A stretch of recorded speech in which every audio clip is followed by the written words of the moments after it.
Vikas, we can start the video. Yeah. Now we are live on YouTube also. There are 1400 plus registrations. Indian Association of Structural Engineers, also known as IStruct-E, was conceptualized and constituted in the year 2002 by a group of senior professional structural engineers from all over the country. IStruct-E is registered under the Societies Registration Act 21 of 1860. IStruct-E is a national apex body of structural engineers in India with a mission to promote structural engineering profession and cater to the professional needs of the structural fraternity. In the short span of 2 decades, association has attained an eminent position in the professional field. Its membership is valued very highly in the profession. Since inception, IStruct-E has been led by eminent structural engineers like late Shri Mahendra Raj, late Shri Shri Kumar Ghosh, Shri Subhash Chand Mehrotra, Professor Mahesh Tandon, Shri Alok Bhaumik and Shri Manoj Mittal as its president. IStruct-E is a permanent member of Engineering Council of India and interacts with the government on professional and policy matters related to civil and structural engineers. To expand its reach, IStruct-E has collaboration with various international professional like-minded associations and institutions. IStruct-E's prime objective is supporting and protecting the profession of structural engineering by upholding professional standards and acting as a mouthpiece for structural engineers in India. IStruct-E endeavor to ensure that its members develop the necessary skill in structural engineering and work to the highest standards by maintaining a commitment to professional ethics and standards. IStruct-E is actively engaged in organizing several continuing professional development CPD courses for structural engineers to help them update their knowledge and advance their career paths. It also conducts refresher courses for young and practicing engineers and student-oriented programs, seminars, workshops, conferences, technical lectures and discussions related to the latest technological advancements, and case studies are also organized regularly for members to enable them to continuously update their knowledge and skill set by interacting with the best minds from the industry. IStruct-E's activities are widely appreciated and known for quality technical contents. IStruct-E is also actively engaged in publishing its quarterly journal Structural Engineering Digest SED, code commentaries, professional guidelines, and a monthly newsletter. IStruct-E's publications are becoming popular with time. IStruct-E has representation in various technical committees of BIS and IRC as well. Its members are actively contributing to National Code of Formulations. In the year 2020, IStruct-E started National Awards competition to stimulate interest in the structural engineering field and to promote innovative thinking and creativity. The awards are presented to the winners in recognition of their outstanding contribution to structural engineering in the categories which include Outstanding Structure, Outstanding Structural Engineer, Outstanding Woman Structural Engineer, Promising Young Structural Engineer, and Best Master's Thesis in Structural Engineering. IStruct-E is currently operating from 4 regional centers, namely Eastern, Western, Northern, and Southern, having its headquarters in Delhi to inculcate the professional culture and provide handholding to the budding engineers. IStruct-E has its student chapters in several leading engineering institutions as well. Membership of IStruct-E is open to all civil and structural engineers engaged in structural engineering profession. Members are elected based on their qualifications and experience in different grades as per eligibility requirements prescribed in the bylaws. Each application is carefully scrutinized before electing the members. More information about IStruct-E is available on its website www.istruct-e.co.in.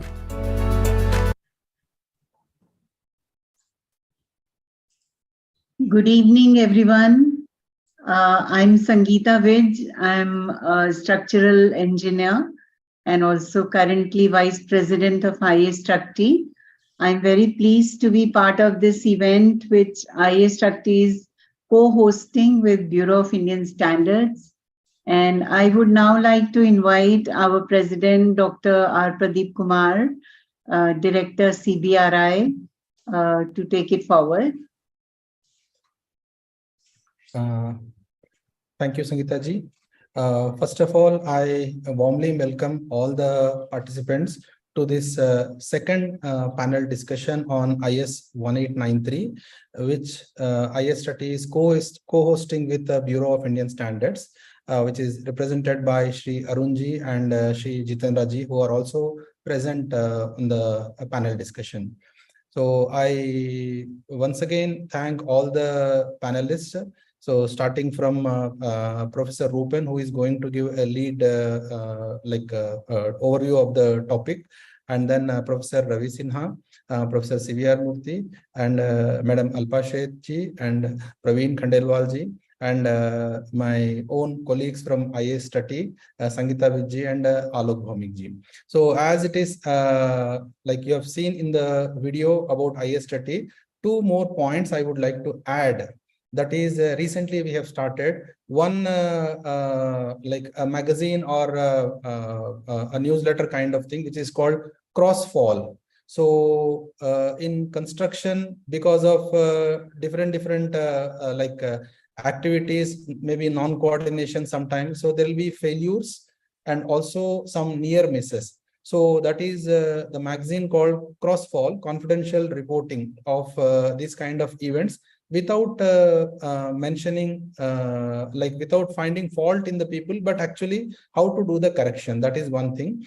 And another event or another activity which IS Structi has recently launched, that is accreditation of structural engineers, that is professional engineers. So in a way, people apply and then they initially do self-assessment, and then like IS Structi Professional Society, which assesses and gives that certification. So we are hopeful that these two newly launched activities will penetrate into people. Now coming to this panel discussion, as you know that the BIS has released a draft code IS 1893, so criteria for earthquake resistant design of buildings. And I need not highlight the problems which country had in last maybe 30-40 years due to earthquakes. So I could see there are three main reasons for that. The first reason is in urban areas, buildings which are constructed like open ground story structures, the prominently visible kind of thing. And there are several other things which clearly violating the standards. And the second, in rural areas, many buildings are largely self-built. That these are the two problems. But on the other hand, lack of awareness about standards and construction specifications. So in this background, like this IS 1893, the newly developed code or newly going to get launched. So it has already been released by BIS, and several people have already seen it. Now, from the people who contributed for this code writing, IS Structi wanted it to create a platform where practicing structural engineers are asking questions on that. So for that reason, this program is envisaged, and very thankful for the all the participants to have accepted. So let me briefly tell about how the panel discussion will flow. So first, I would request Ms. Sangeeta Vij ji for a brief outline of the code, and then after that,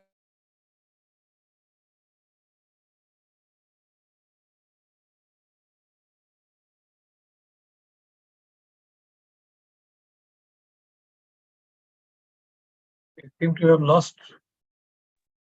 Yeah, I think we all know the IS 1893 Part 2 has been brought up brought out as a draft, and we have all gone through it.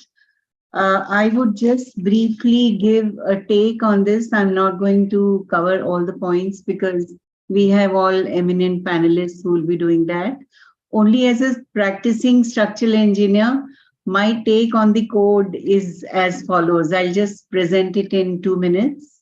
I think Dr. Pradeep Kumar has probably lost the connection. He's in Hyderabad and maybe in a poor internet zone. So my take on this as a practicing structural engineer is that a lot of emphasis is now being placed on geometry of buildings. Unfortunately, where structural consultants really don't get to play much role. So I don't know how this critical issue will be tackled, but it has to be tackled because if we look at the new 1893 Part 1 in, together with 1893 Part 2 now, our whole method of analysis and design has now changed, right from picking the Z value based on return period and the category of the building, and the structural systems admissible now detailed zone wise, and we have to conform to a minimum structural plan density of structural walls, which is also varying with the zone and the category of the building as per table 10. And we have now more details about how to analyze what kind of systems we need to follow for masonry and steel and concrete. And I feel somehow that the torsion flexibility that has now been added, it's a very welcome addition. We have to follow the guidelines very, very diligently, and it has been described in detail. But my takes here are two. I think regular geometry, how do we ensure a regular geometry? And how do we check whether torsion is there or flexible diaphragm is happening, or our building is on hill slopes which are steeper than what is considered safe? We have to apply and exercise a lot of due diligence. And I request all my fellow structural engineers to pay very close attention to all the panelists when they present different aspects of the code. And right from I value, R value, the way we write our load combinations, everything is now changing. And we need to be really careful. And I would request Dr. Murthy to also touch upon the critical and lifeline building information, which has now been added as 5.4.2, which is not there in the many versions of draft which may have been circulated earlier. So with that, I just pass it on to Dr. Pradeep Kumar again. Yeah. Thank you. Thank you so much. Now I request Shri Arunji to give the brief on this code revision process.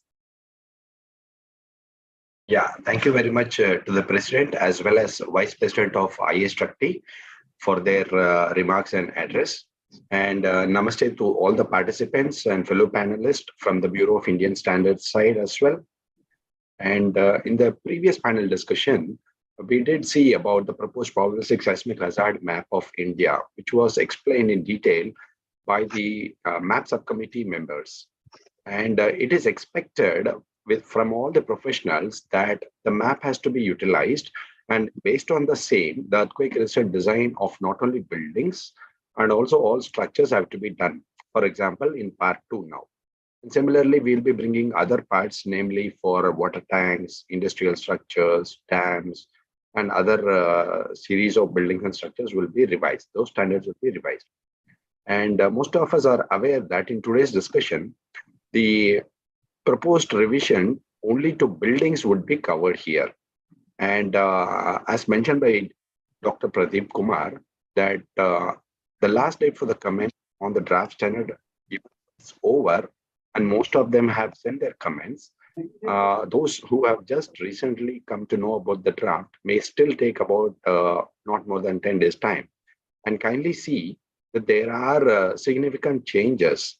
And for example, not just regular buildings have been covered, additional specific criteria for each and every type of material of building, namely masonry building, concrete building, steel building, adobe construction, and even steel concrete composites, and more importantly, timber has been covered in this 7th revision of 1893, which is in draft stage now.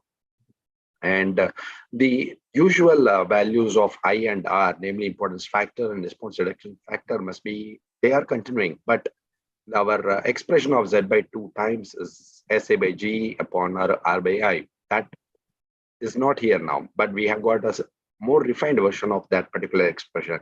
So let us hear from our fellow panelists and presenter today. And most of us are aware that the cracked moment of inertia values were introduced in the 2016 edition. And now the same has been further extended to cover both limit state of strength as well as of serviceability. In fact, in the 6th revision, that is a previous version of the code, which came in 2016, few quarters of the users asked why temporary buildings have also been included as part of 1893. And it took time for each and every one, the users, to get convinced that every life is precious and we cannot afford to lose one. Not only life, even building or a structure is important, because we know the materials which are used in the construction are not available plentiful in the country. We have got a very limited source of materials available, and so we need to ensure that anything we construct as a human being or a civil engineer or a structural engineer should remain safe by itself, as well as it should ensure that the inmates of the building are also safe.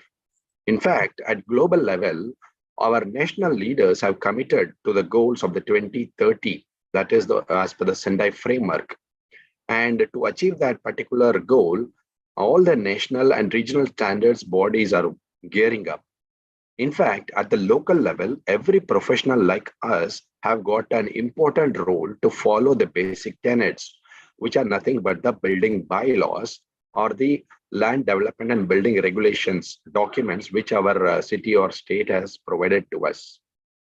In fact, IS 1893 is already part of the structural design chapter of the National Building Code, which in turn finds a succinct place in the building bylaws documents of various towns and cities in the country. So here is an opportunity for every one of us to re-strengthen our thoughts and understand the changes which are now coming up in 1893. And I'm sure that all of you are very keen to hear from all the members who are present here from the code committee writing, who have presented the draft version of 1893 part 2 on buildings today with us. And we are also, as panel members, are equally eager to hear your significant inputs and suggestions. And I thank you all for this particular session from. Thank you, Arunji. Now I invite Professor Rupen to give details about this draft code. I'm not introducing all the panelists, because if I start introducing all the panelists, it will take the entire time of panel discussion. So I'm refraining from giving a detailed introduction. So I request Professor Rupen to start his presentation. Thank you so much, Professor Pradeep. Good evening to everyone. Let me first share the screen and then take this.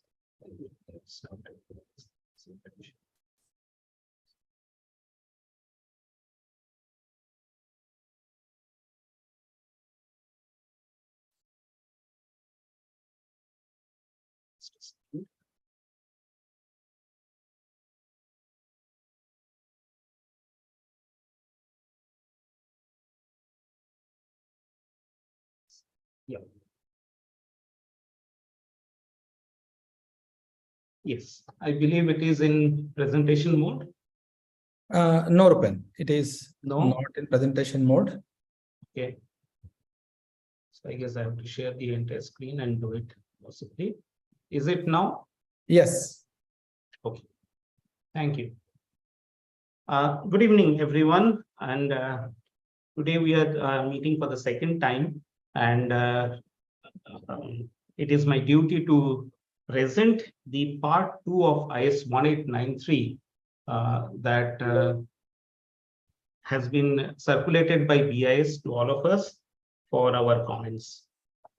As part of the committee that worked on it, we haven't received the comments yet, but today both Sangeeta ji, Professor Pradeep, Professor Arun Kumar ji touched upon certain aspects of this particular document, which they feel that are important to be discussed. And so what I will try to do is present those key aspects only. There are a lot of details. I will not go into the, all of them. It is not possible, but we will definitely be, touching upon the key aspects of, this document in terms of how to start the design process for buildings. So this is the 7th revision that we are working on of IS 1893. And in the last meeting, the most important change, which even Arun Kumar ji mentioned today, is that we had in part 1, which is the revision of the seismic hazard of the country. So we have a new zone map, and not just the zone map, but also the Z factors and other things, as was mentioned. So I will go straight on to this and see how we use this in our design of buildings. But before that, one important thing I want all of us to get accustomed to is that the hazard analysis that was presented, the probabilistic seismic hazard analysis, gave us the so-called zone factors based on 2475-year return period event. And these are some of the terminologies that we will be, we have to get accustomed to. So I'm going to use them. And these are the values of these Z factors or zone factors for the 5 zones that we are having. These are 0.15, 0.3, 0.45, 0.6, and 0.75. And based on this, the whole design of all the types of structures, today, of course, we'll discuss on buildings, but will depend on this. So this is the outcome of the detailed hazard analysis that went into the part 1 of the structure. Today, our mandate is to discuss part B. Now, part 2, incidentally, is a split that is happening of IS 1893 part 1. Erstwhile, part 1 had both general provisions and buildings. Now it is time that we separate this out, this building portion, as an independent part, which is in line with the larger harmonization vision that BIS is working on. So this was presented in the last meeting also. Effectively, we are looking at having only 3 standards, so that as engineers, as students, we don't have to remember too many numbers of Indian standards. But when it comes to seismic design, earthquake resistant design, we have to remember 3 numbers, which are IS 1893, that will give us the hazard and the criteria for design, IS 13920 for design and detailing, and finally IS 13935 for assessment and retrofit. So within this, in each of these, we will have the first part, which will give us the general provisions, and thereafter we will have different parts for different types of structures. Today, our mandate is to discuss part 2, which is on buildings of IS 1893. Now, within this part 2, first there is a general section on all buildings, which are general provisions, irrespective of the type of building, whether it is a steel building, concrete building, or so on. And thereafter, we have currently for 3 materials of constructions, 3 different materials of construction, that is namely masonry, concrete, and steel. We have provisions for this. In future, as Mr. Arun Kumar mentioned, we will have provisions on timber, adobe, steel, concrete, composite buildings also. those that is in the future. So with this, I will go straight into the key changes that has happened or that are proposed rather in this document. If we look at it, the first and most important change that appears to have happened is the strength design portion. As designers, we start off with this calculation of design force and load combinations, as was mentioned. So there are certain key changes that has happened in this. We'll quickly look into those. Then there are certain changes in terms of serviceability, SPD of walls, the structural plan density, and most importantly, attention or importance has been given to certain particular structural systems, depending on the size, type of structure and zone.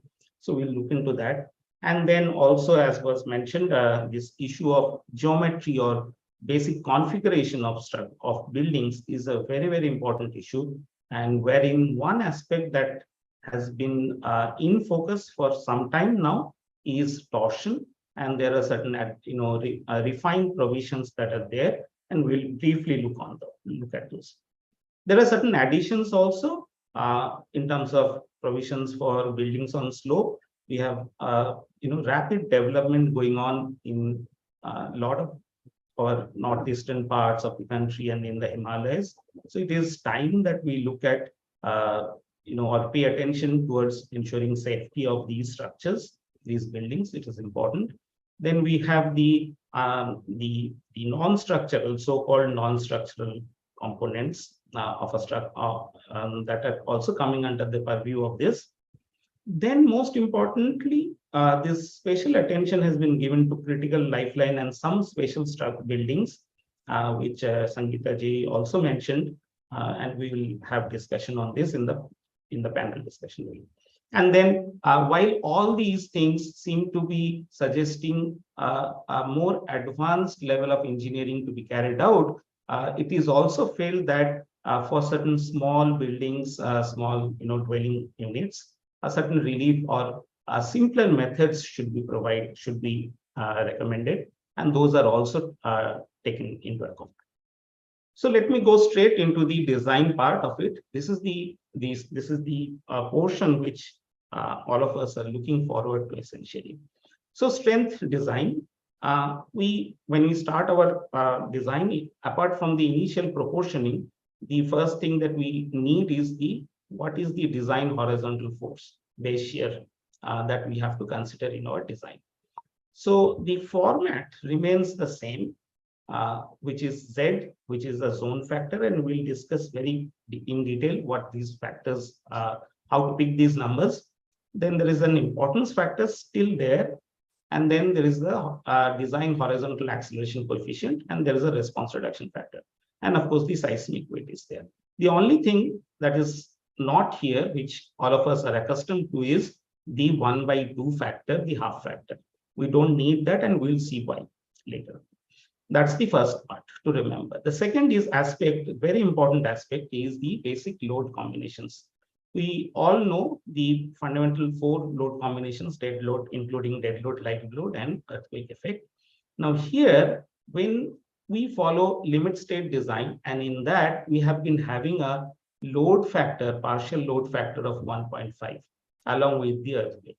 Right now, please pay attention that there is no, or rather the load factor is now modified to 1 essentially.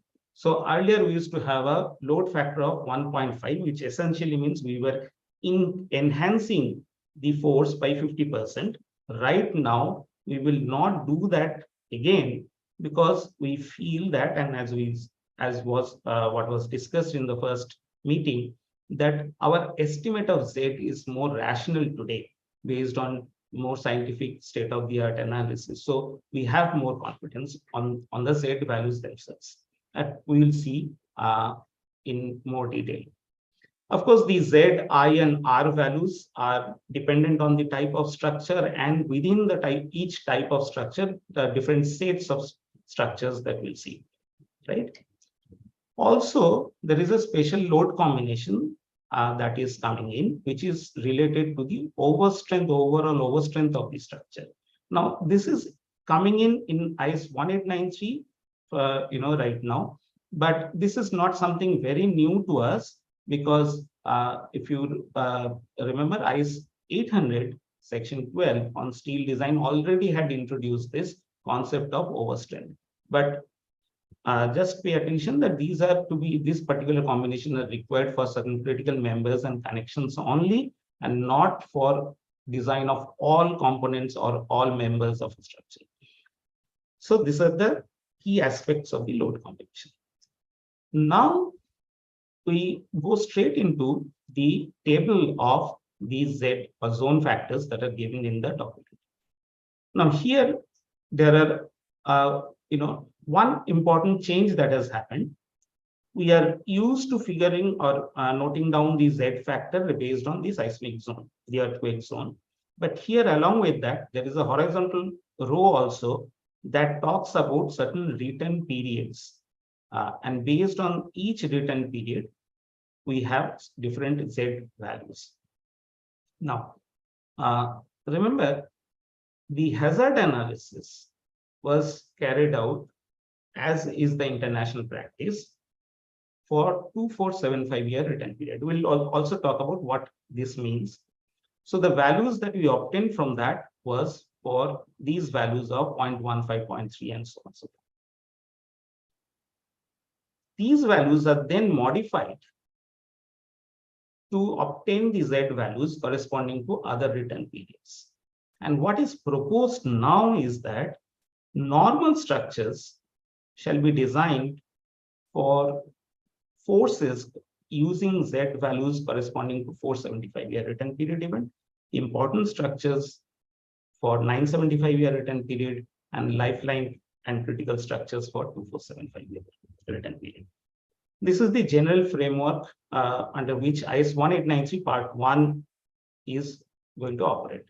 For Part 2, for buildings also, we have this, the same thing. So normal buildings is going to be designed for 475-year return period event, important buildings for 975, and critical and lifeline structure, lifeline buildings for 2475-year return period.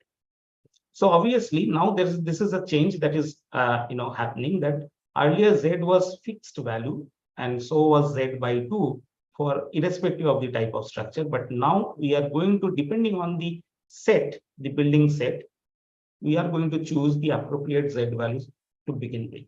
That's the first thing. Now, let us quickly pay attention to these numbers. The values that you see in the previous table, if you pay close attention to them, you will see that they are basically in a certain ratio. So for instance, whatever is the value of Z for 2475-year return period, in seismic zone 2 and 3, you will always see that the value corresponding to 475-year return period will be half, and for 975 it will be 2/3. Similarly, for the higher 3 seismic zones, that is 4, 5, and 6, you will see that the value corresponding to 475-year return period will be 2/3 of that corresponding to 2475-year return period. And so it's a fixed scaling that is going on here.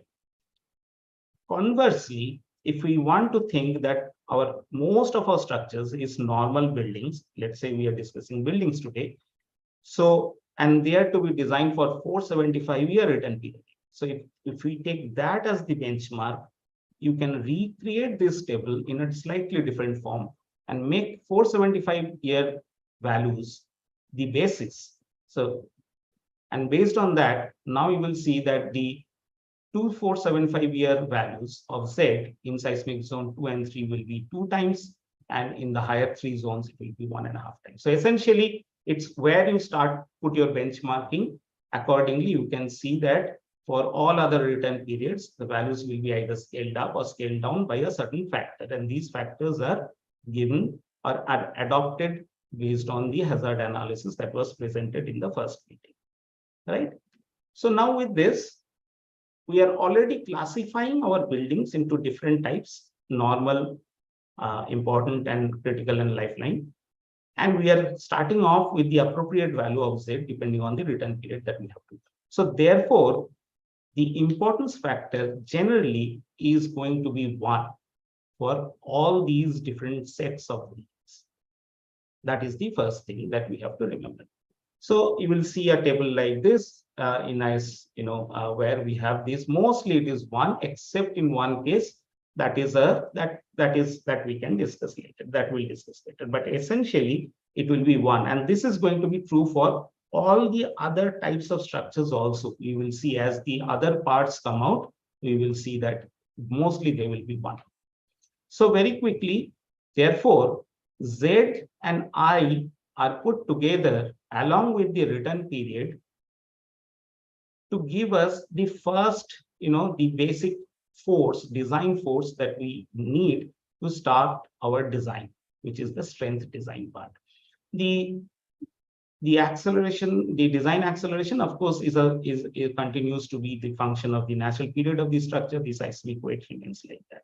So that is the first one. In terms of response reduction factor, again, the values are given. We will see that there are certain additions in terms of the type of structural systems that are admitted. So accordingly, these values are given. But one important thing to note here is that earlier, the maximum response reduction factor that we had was 5. Now it is 6. It is felt that in the last 2 decades, our design and also construction has improved in the country in terms of we don't provide 6 mm mild steel stirrups. We don't provide stirrups at 300 mm center to center. We generally have started providing 135-degree hooks and so on and so forth. We have started doing capacity design and so it is felt that this improvement in the general engineering practice should also be acknowledged, and so we have systems where we are basically having a little higher response reduction factor, and we'll keep on monitoring this over the years and see how it goes from here. So that is another thing. This was already presented in the last thing. More or less, the spectrum, the spectra remains the same, except minor details in terms of change in corner periods and the coefficients. So that is there, but more or less we have the spectrum similar. Now with this backdrop, let us quickly see how we do the calculation today vis-a-vis what we have been doing, because I believe that will help us understand this whole proposal a little better. So I'm going back to what we are currently doing. When I say current practice, it is what we are practicing today. And we have this. And if you look at the basic load combinations, generally we have this load combination where the load factor of 1.5 is used. And then we also used to have this importance factor. We used Z/2 as a coefficient. And it is generally believed that normal buildings are to be designed for 475-year return period. It is generally believed. We assumed that to be the case. If that assumption holds good, then let us see what we have been doing until now. So when I say the factored design load, which actually goes into the our analysis, is this. It's not just Z/2 I/R, SA by G times W, but also there is a 1.5. Let us look at that particular case. So if we do that, in buildings, what we currently have, we have 3 different importance factors of 1, 1.2, and 1.5. What it essentially means is that with an importance factor of 1 and a load factor of 1.5, the total scaling up that we were doing is 1.5 times of, if we assume that we were designing buildings at 475. So we were effectively going by this scaling factor. Starting here, we were going almost up to 475-year return period. And we were designing our normal buildings there. If you take importance factor of 1.2, this turns out to be 1.8, which goes all the way up to 497, almost 5,000 year return period.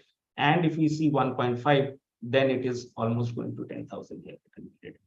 where we consciously doing this is the question. Very interestingly, if we look at tank, water liquid retaining tanks, again, the importance factors are 1, 1.5, but most interestingly, there was another note which says even higher values of importance factors may be used where appropriate. So we really do not know till what level we were stretching or we were scaling up the design force. If our understanding is that generally for normal structures, we should design for 475-year return period, which we consider as the design basis. For bridges, we have more complications. We have 4 different types of importance factors currently, 1, 1.2, 1.25, and 1.5. So you can see that, this is where we were operating. We are operating rather today, if we assume that. Industrial structures, we have a factor of scaling of 3. That is the maximum, and similarly for all these other cases. The question is, today, with the load factor of 1.5 for strength design and importance factor ranging from 1 to 2, we are having a total scaling factor of almost 3. Now, instead of this, if we today clearly say that define these different types of structures, and within each type of structure, different sets of structures to be designed for different levels of return period, different return periods, the same purpose is solved. The whole idea of adding an importance factor and scaling up the force is that the intent is to have lesser damage.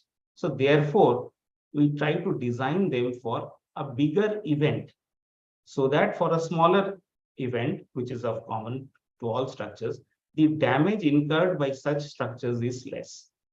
And that is precisely, but more explicitly, is proposed in the new standard, that normal structures designed for a lower or a smaller size event, which is denoted by or represented by lower return period event, lower return period, and a critical lifeline structure, which is an important or a critical structure, we seek to have less damage in them, and therefore they need to be designed for a higher or larger event, earthquake shaking. So that is precisely what is being proposed. And this time, through this process, we will know exactly where we are designing, for which level of shaking are we designing our structure. That is the intent, and with which this is now presented. Of course, this goes well with the general,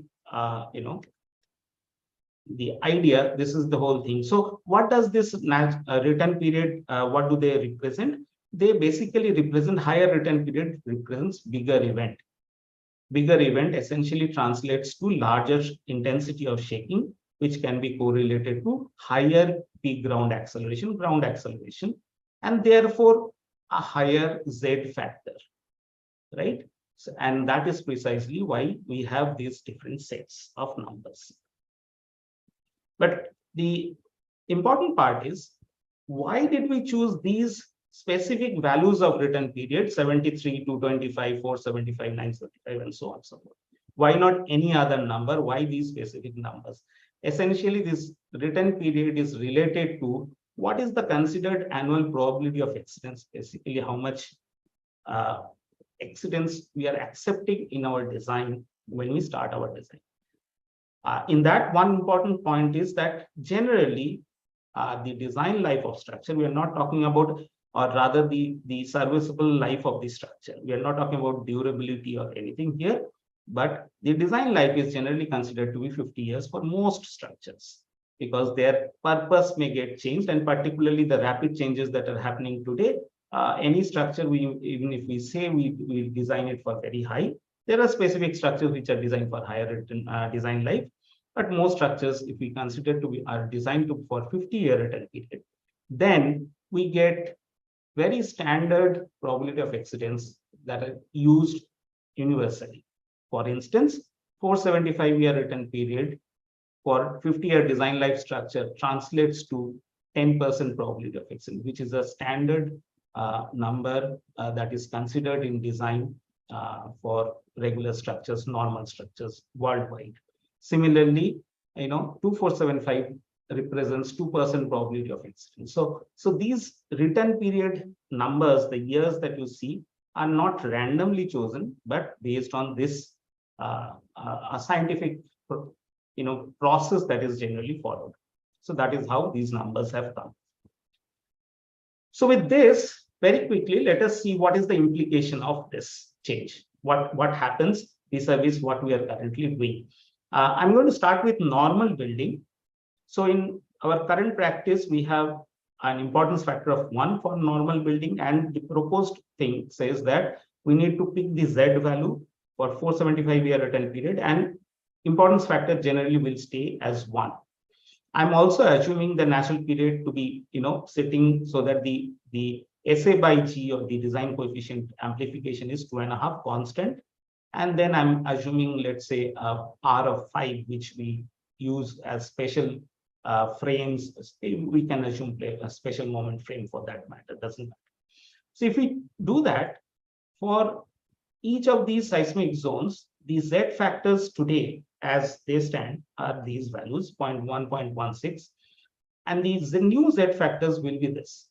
So if you see the percentage increase, when I say percentage increase in the next few slides, I'm assuming that there will be an increase in the Z value, or as well as increase in the design horizontal base shear force in the current version vis-a-vis the existing one. So here you see that actually there will be some reduction, and then these are normal numbers. But most importantly for us as designers, we are interested in the change in design force, and there will be around 25 to 50% enhancement in design force for normal buildings, right? If we are considering the structure to remain in the same, or the location, the town to remain in the same zone. But sometimes what happens is that a particular town which was earlier in, let's say, zone 4 can now be in zone 5. So let's consider that possibility also.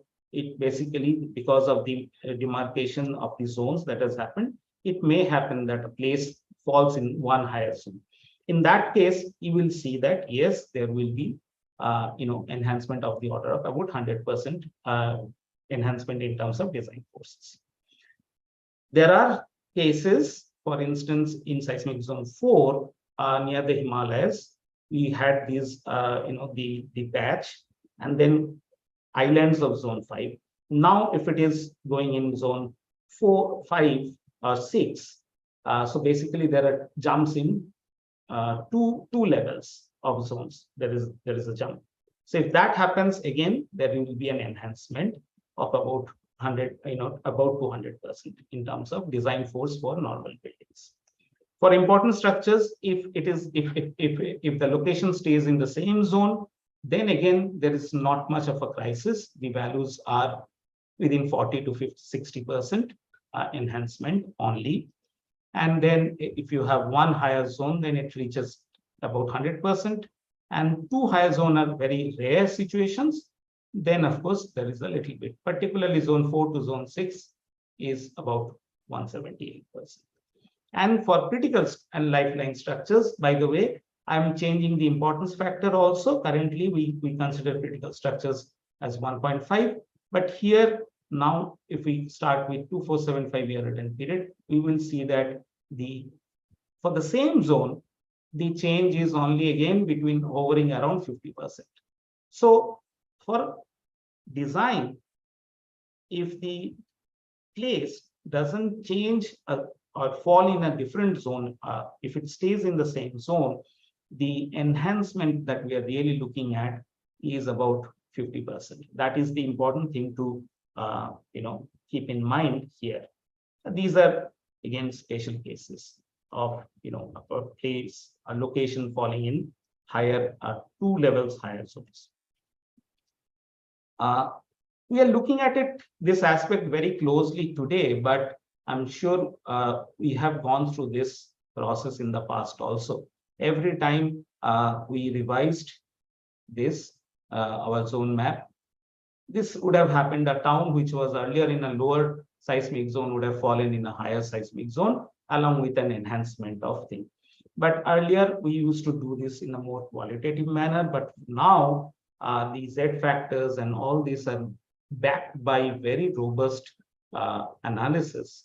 And so we have a lot more confidence in this, and it's not too hard to accept these numbers. So that is the first and the most important part in terms of the strength design. Serviceability, I'll go through the remaining part of it, of the thing a little quickly. Essentially, what we are saying is that once we design, we expect, most structures except for base isolated and where we use other energy dissipation capacity, we expect damage in a structure.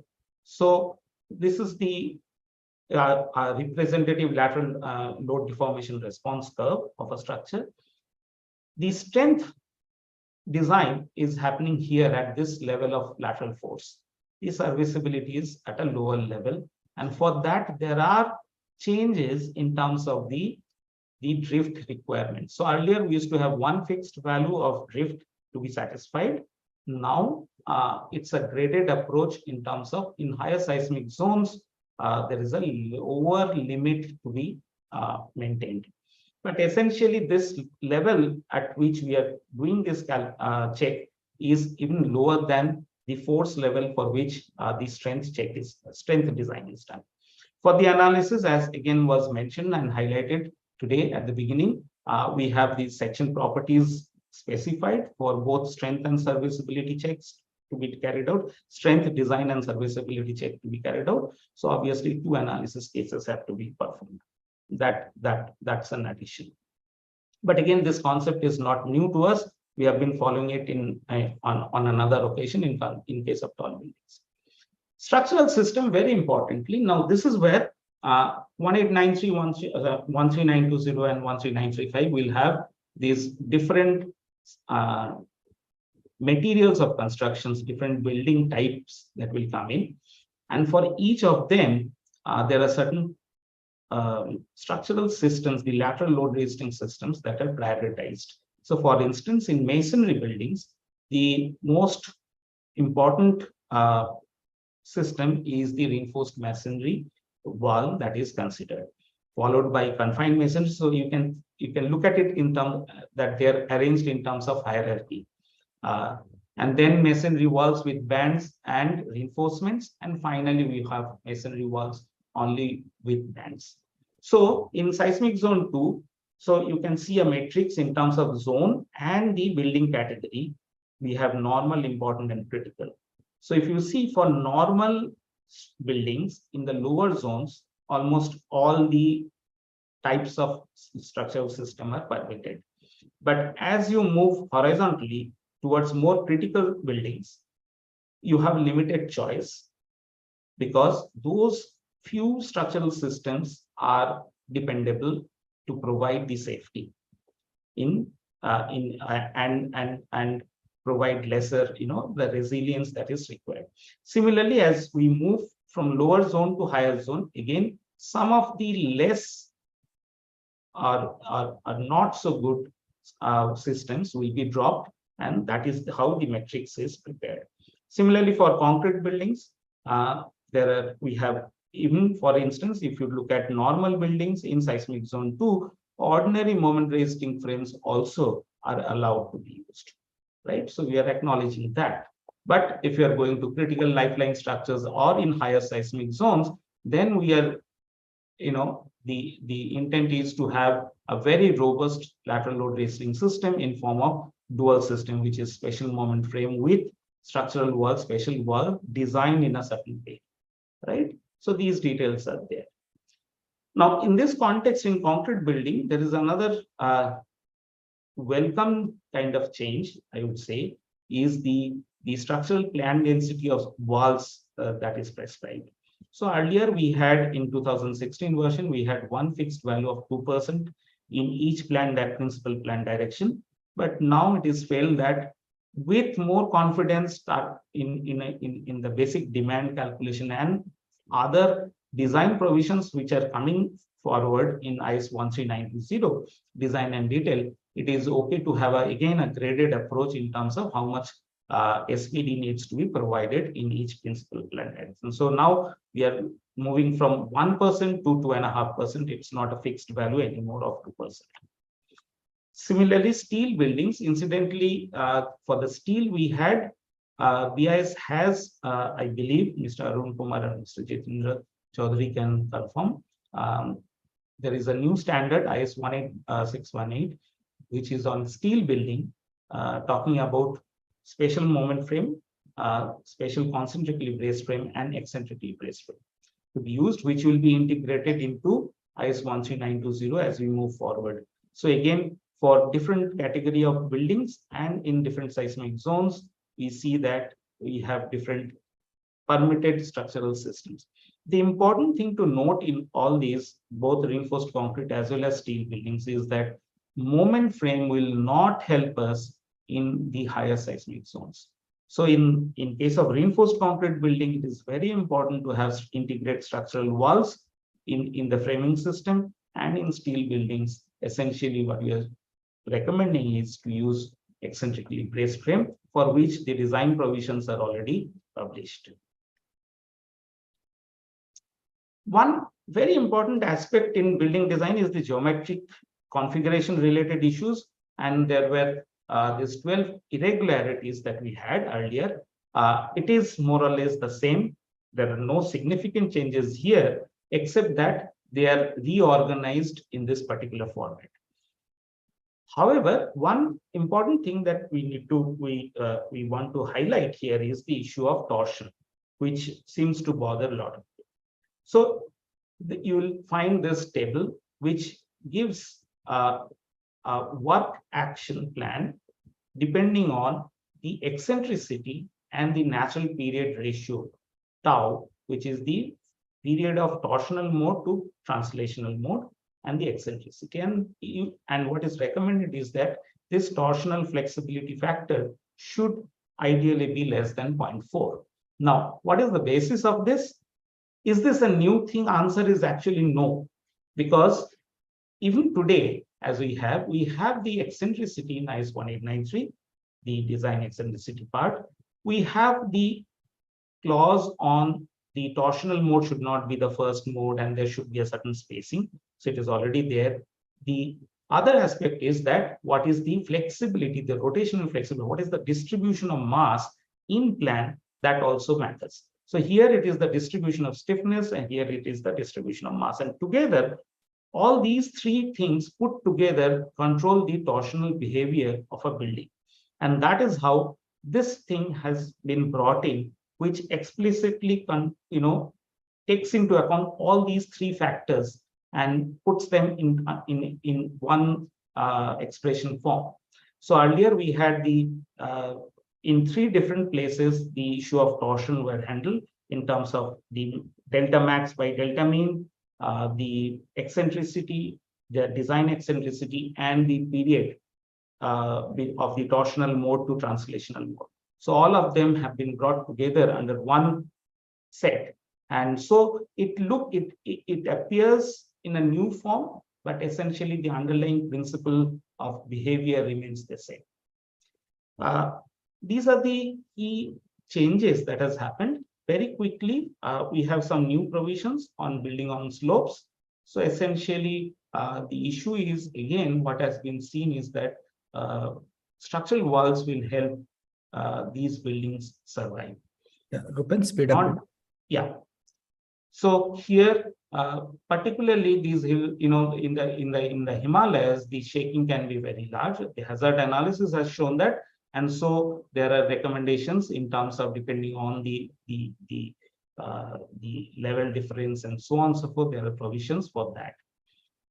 We have also introduced this the AEUs. There are two types: acceleration sensitive, where the design is based on forces. Again, the same, we start off with the zone factor, and then there are amplifications and other things, and then there are displacement sensitive forces. So depending on the case of how they are supported, there are different cases to be considered in the design here. Special buildings, this is where the critical and lifeline buildings, and then there can be some special buildings which can be designated by appropriate authorities, which need special attention. First of all, their design return periods to be considered as specified, but more importantly, there are certain checks and balances that are put in terms of site selection. That is the first set of things that to look at. Then structural system, here emphasis attention has been paid in terms of what material of construction is permitted. There is a mandatory use of structural walls that is specified. Base isolation systems are encouraged, but also certain systems, certain structural systems are proposed to be prohibited for these very special structures, right? So these are the things. And then, of course, these structures need three-dimensional analysis, basically more detailed analysis to be carried out for their design. Small buildings, while we are saying that some detailed analysis are to be carried out for very important critical special structures, it is also to be noted that there are a large number of structures which are small and simple, and so they need not go through that rigor of design and analysis, and that is also acknowledged. So in closing, if I have to summarize the thing about IS 1893 Part 2 on buildings, what are the key takeaways? There is a focus on structural system. So today, as engineers, we will put different structural systems, give them more importance in terms of that we recognize that certain structural systems are better than the others. So that's the first thing. The design method remains the same. We still use limit state design method of limit state of strength and all, but the calculation to obtain that design force is refined. There is a change in that. And then there are these provisions for particularly very important provisions for special buildings like hospitals and other more important structures like that. So I'll stop here, and we have a discussion ahead in time. But I'll thank iStruct, BIS, all of you, and also take this opportunity to thank all those people, all of them who have sent comments. I'm sure we are eager to see the comments from coming from BIS. So very special thanks to all of them who are helping to to make this document a better document for us to have. Thank you so much. I'll stop here for now. Yeah. Thank you, Rupen. You can unshare the screen. Yeah. Thank you, Professor Rupen. That was an excellent journey. You have taken us through the new draft code. Thank you. And there are already questions pouring in, so you can just look at those questions. Now, I request Professor Ravi Sinha to share his views. So, and also touch upon where do we stand compared to the best international practices for earthquake safety of buildings. Thank you, Pradeep. And first of all, hello to everybody who's participating. I must express my thanks to iStruct for taking the initiative for this important webinar. And I'm sure that this one and all the other webinars being conducted by iStruct is making a huge impact in improving the state of knowledge and state of practice in structural engineering in the country. And I'm very happy to be a part of it and contribute to it. Let me address a few issues. First of all, changes happen in the standards or in the way construction practice takes place because of some foreseen or perceived shortcoming. So we have to recognize that this is not an effort, and a code revision is never an effort to do the same thing in a new way. Code revisions come because there is a need to change it. So the issue over here is that where is the need and what is the justification of the need, and how do our needs compare with similar needs in other countries which are prone to large earthquakes. So coming to these one by one, India has more number of people living in high earthquake hazard than any other country in the world.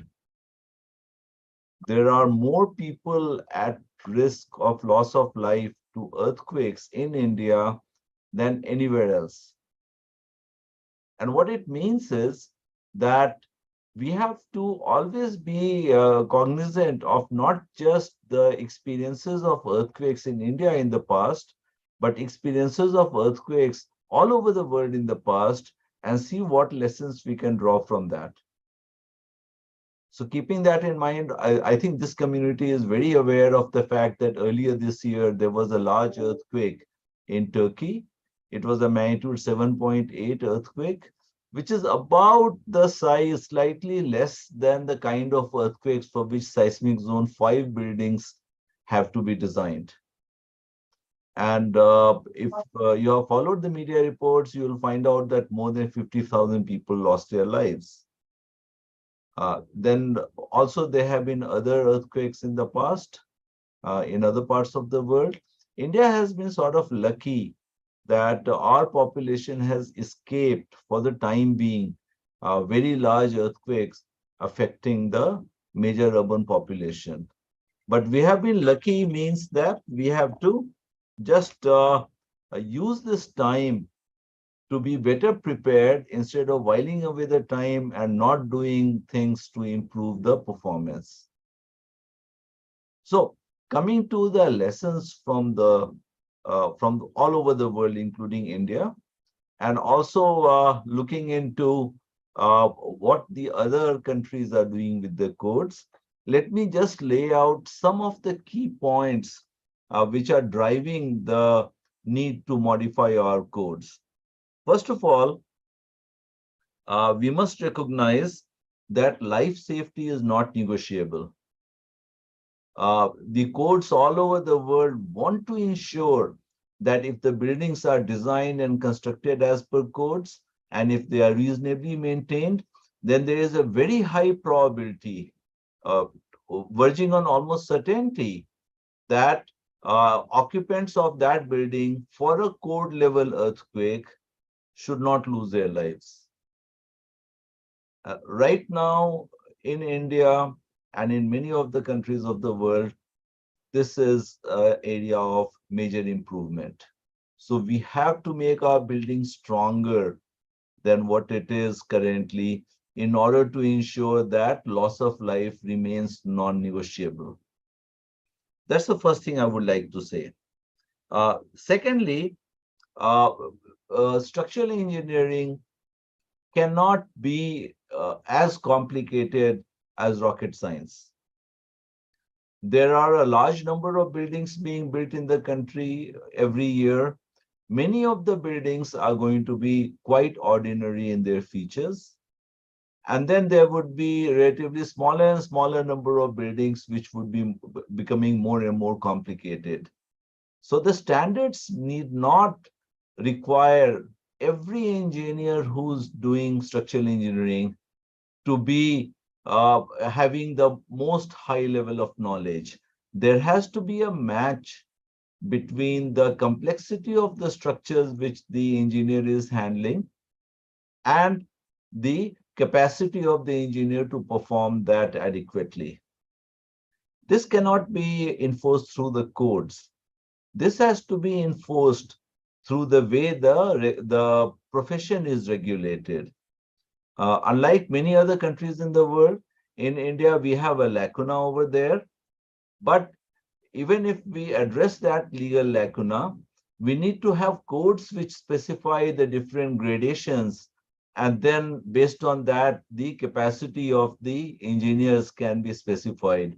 And this particular revision of the code, the 7th revision of the code, takes an important step in that direction. So it's a step in that direction which will equip us to match the complexity of the standards and the competence of the engineers instead of blanketly requiring all engineers to be capable of handling very complicated structures.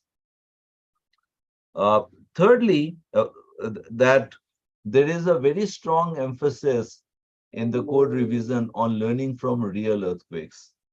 Even though most of us who are addressing you are professors, it does not mean that we are sitting in ivory towers and prescribing what the profession should be doing. We are collating, compiling information which are being provided primarily by the practicing engineers, and not just in India, but all over the world. So this code revision is very, very significantly driven by the efforts and by the collective wisdom of the practicing professionals and not the researchers alone. And lastly, what I would like to say is that when we look at the provisions, what Professor Goswami has presented, it would seem that many of them are quite drastic changes. But actually, it's the change in the way things are being done. The drastic change is not in the expected outcomes. Expected outcomes of the design principles of this code remain the same as what they have always been, with the prime objective being life safety being non-negotiable. What has happened is that we are taking steps to develop a gradation of structural systems, so which will enable us to develop a gradation of structural competence amongst the engineers and so on. And it does not mean that if the code looks so complicated to some of you, then every structural engineer in the country would need to know and understand every line of the code. It is not necessary to do that, at least with this code now. So please carry that message also, that not everybody would need to know everything about the code. It just depends on what area or what sphere of structural engineering your profession is giving you the opportunity. So to summarize, I would again like to emphasize that the intent of the code is reinforced by the need to ensure life safety. And when we take that as the benchmark, then the code cannot be revised to produce the same design as what was there earlier, because they are very well recognized and experienced lacuna in the current standards which need to be overcome to address the issue of life safety. There is also an additional effort to reduce or to limit the loss of property, the loss of asset through the earthquake, and that is also being brought in. And with time, that would become more and more explicit in the future revisions of the code, so that both life and property can be twin objectives of being ensured safety of. So this is all I would like to say. And again, I thank IAS Tructee for this opportunity. And I really look forward to this code improving the safety landscape of the country. Thank you. Yep. Thank you so much, sir. You have covered the wide canvas of what are the implications and what pointed suggestions to people. So now I request Ms. Alpa Shethji to give the details on what would be the impact on professional structural engineers. And hi, also, everybody. Can you hear me? Please Hello? go ahead. Yeah, Yes. please go ahead, madam. Yes, hi. So thanks everybody, and thank you IAS Tructee for having me here and for organizing this panel discussion. I think it was much needed by the practicing community. I'm going to just delve deep right away. And I'm going to talk today about the impact of the changes for a practicing engineer. You have to share the screen. Oh, I thought I had shared it. It is not coming, it's blank. Oh, okay, 1 second. Can you see it now? It's coming. Just just go to the next slide. No, Alpa, you need to share the full screen. I think you are trying to share the program itself. You need to share the full screen. Just 1 second. Can you see it now? No? No. So just go to share screen command. And No, I know how to share it. It's just, it's not showing up. Yeah, No. it's not showing up. I don't know why it's doing that. Let me try once again. Because we have permission for Alpa. Yes, Yes, ma'am. Yes, Now? ma'am. Already given, ma'am. Yeah, it is. Yeah, it is come. It is showing come. now. Okay, great. You can put it in the Yeah, full screen mode. full screen mode. Yes. Can you see it? Yeah.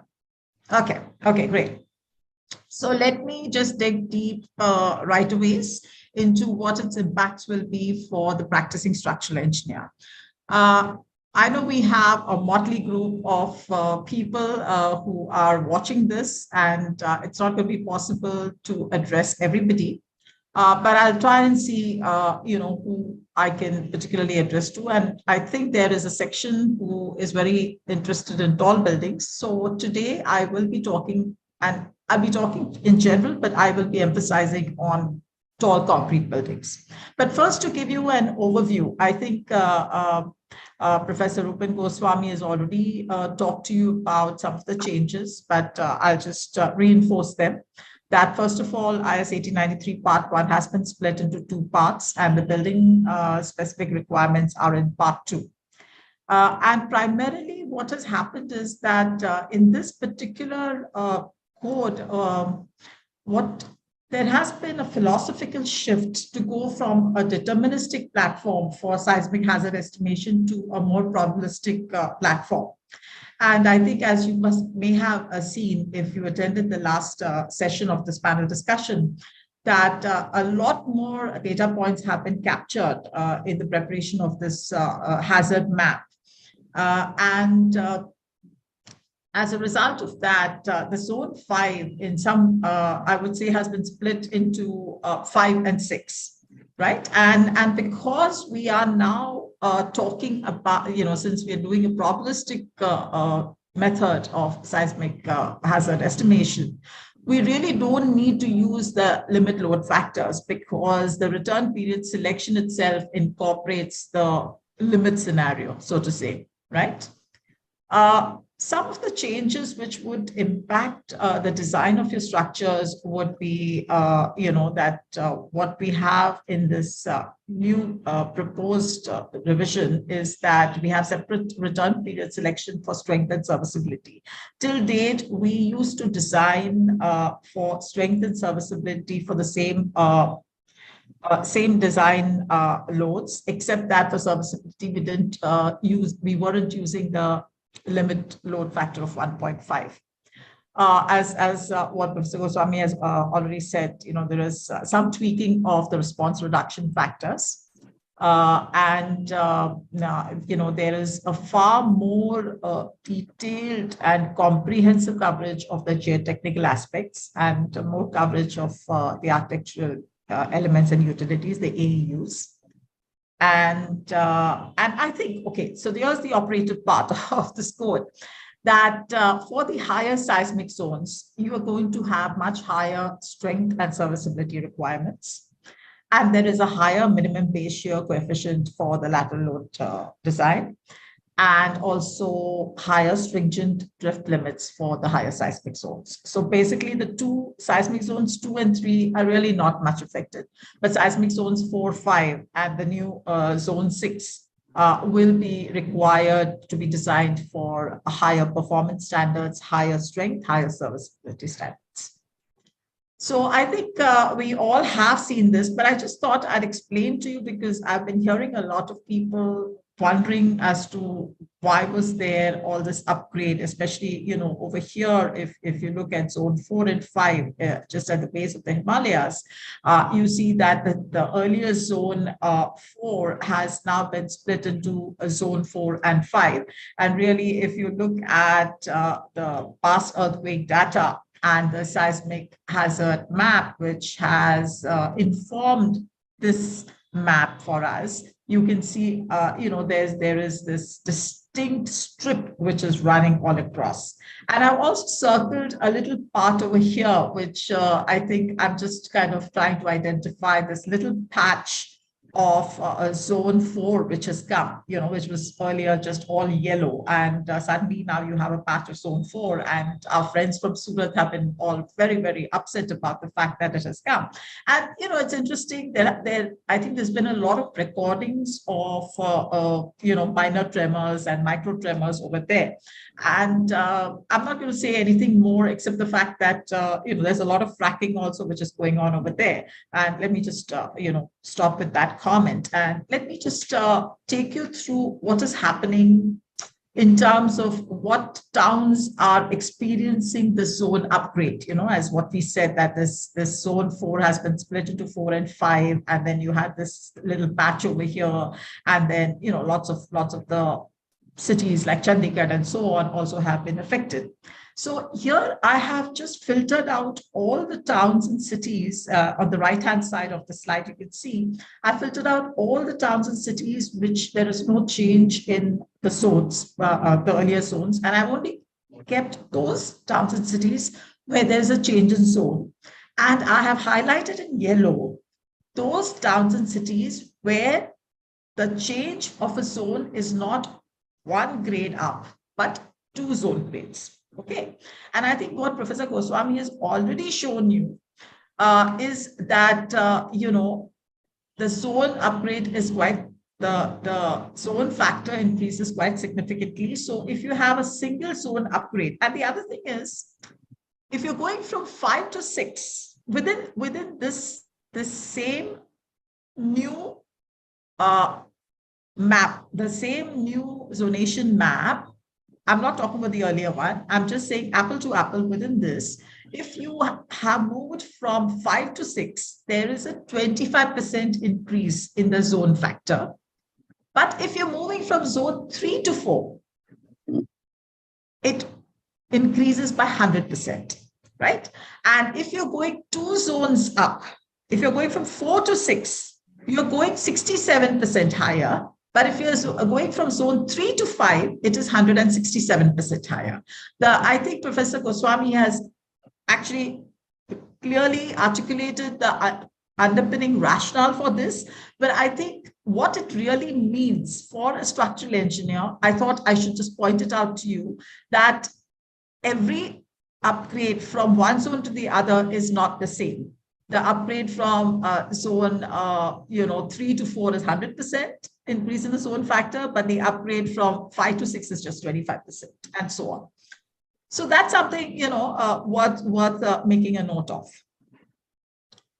Interestingly, okay, so I can be accused of not comparing apple to apple over here because earlier we were designing for Z by 2, and now we are designing for a Z. Okay, I understand that. But for the moment, let's keep that aside. Let's hold that thought for a moment. And let's just look at the zone factor, which we had in the existing IS 1893 Part 1 and what we are proposing. So if you see, I'm looking again at the limit Z values. That means because now you're not going to have a 1.5 limit load factor, right?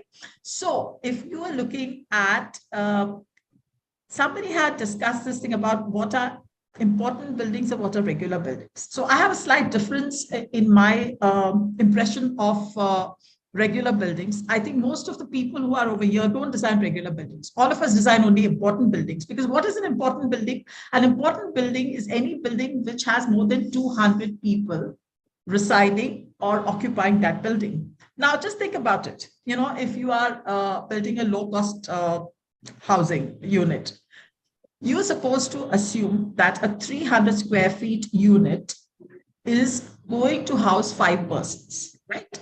Now, if you have just 40 such units in a building, you have 200 people. 40 such units into 300 square feet is just 12,000 square feet. So you're looking at practically every building, which is an important building for most practical purposes. So let us just talk about those buildings which are important buildings. What does that mean? That means that for the design, strength design, we have to design them for a return period of 975 years. For the regular buildings, which are less than 200, less than 100 people, you have to design for a return period of 475 years.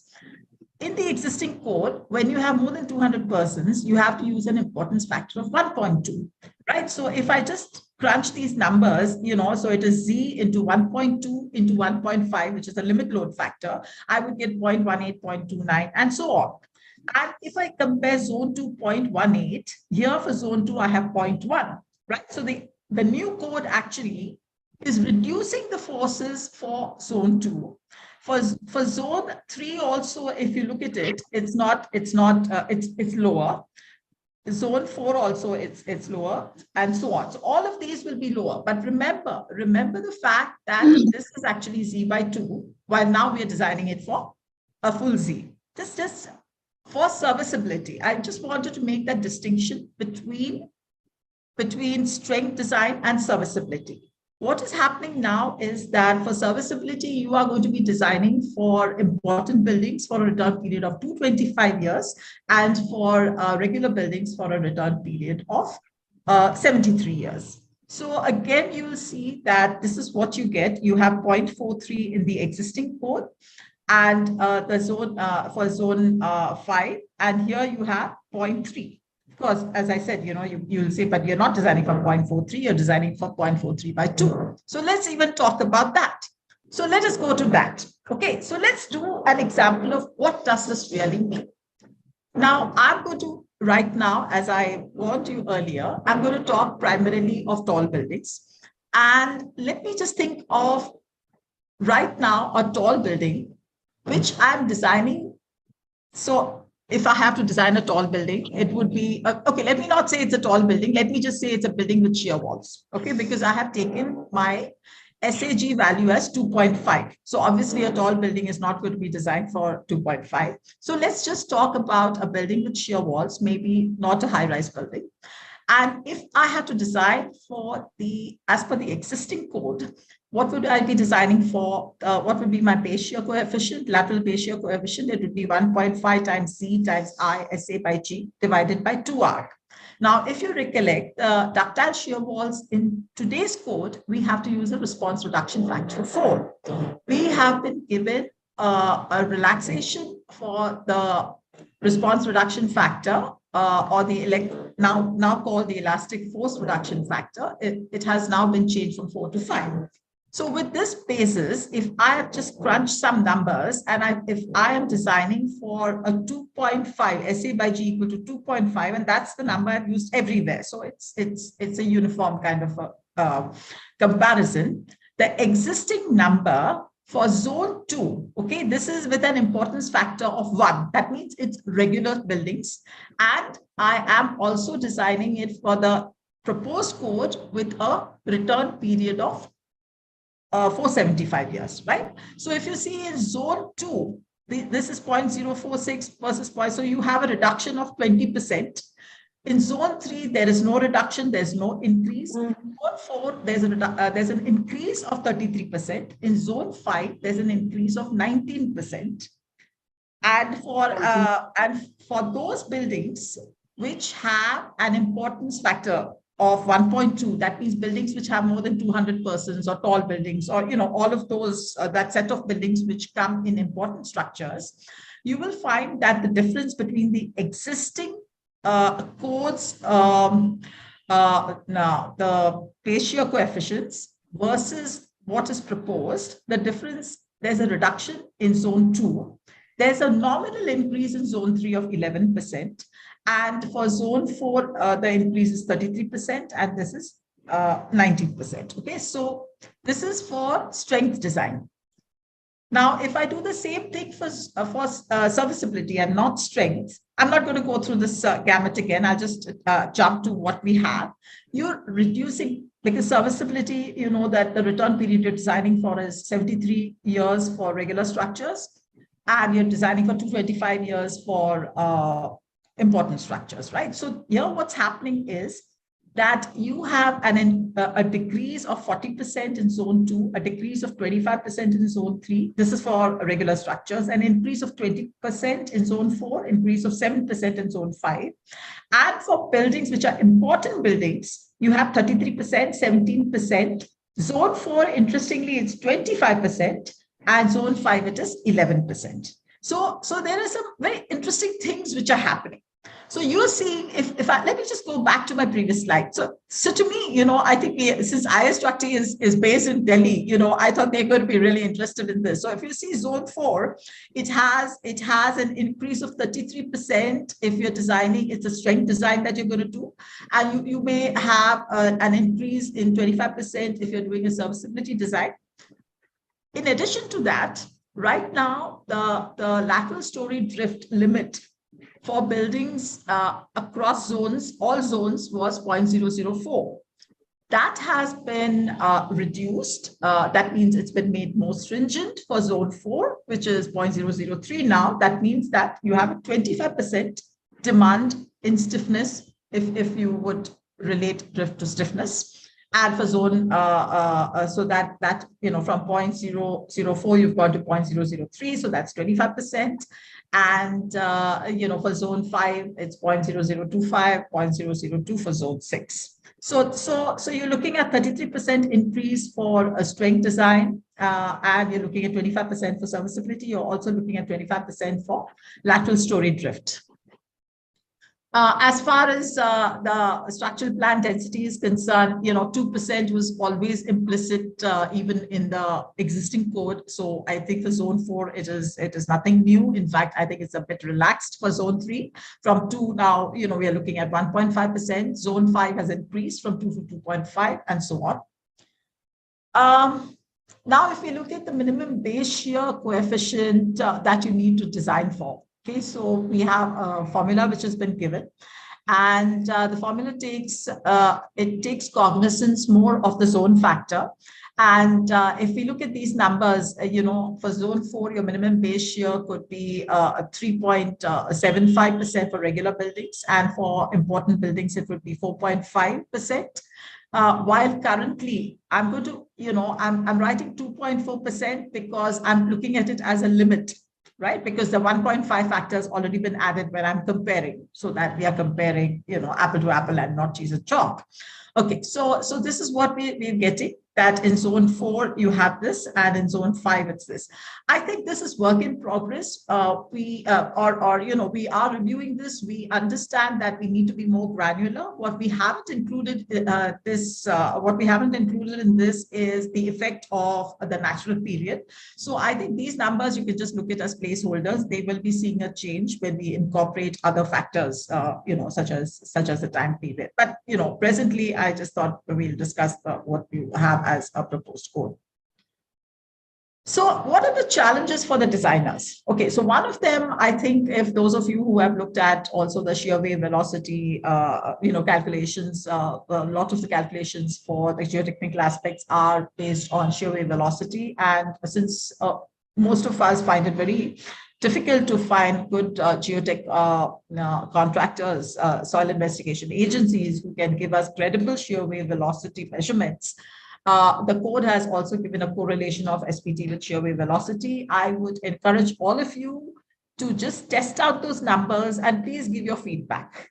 Okay, because we will be looking for more information from all of you. I think the codes can only improve if all of us think of ourselves as fellow code writers. And I think the ones who are so-called, in the drafting group are really just the aggregators of all the comments, all the insights that those of you who use the codes actually would be contributing. So I encourage all of you to do that.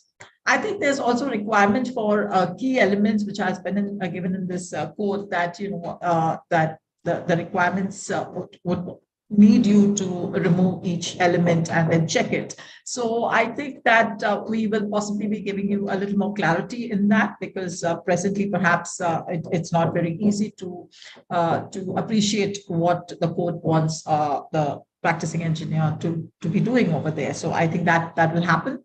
I think there's also a phrase which has been included where we are saying that for the architectural and the utilities, you would they would require to remain fully functional after a design earthquake. Now, when we are signing off, all of us who are practicing engineers have to sign off that we have followed 1893 in toto. right? And if we have to sign off that these will remain fully functional, I don't know if we're really being true to that statement that we have followed everything, because honestly, right now, there are huge commercial and human resource implications for us to be certifying that the AUs will remain functional after a design earthquake. So I think this also will possibly, go through certain reviews from the end, and I think input from practicing engineers is very welcome for the stage. I think that there are very detailed torsional flexibility estimation calculations, and I think none of us need to worry about that. All of the software guys are going to upgrade their software to respond to this, so let's not worry about that. And I'm again going to underline, as a tribute to IASC, since they are in zone 4, that there is a requirement for increased strength of 33% and of stiffness by 25% in zone 4. And I've done those requirements for a typical shear wall buildings, but I don't think the difference is going to be very, very much for other systems, but primarily, shear wall systems are being heavily encouraged in this version of the proposed changes to the code. And as I said, that the drift has been reduced. The drift has been reduced by 25%. The allowable drift has been reduced, so that is there. So I think we all need to understand that zone 4 structures will need to be stiffer and stronger than they are being currently designed. Okay, and as I said, the minimum earthquake lateral forces are high right now, but that is under review, and it will become more granular and include the effects of the natural period.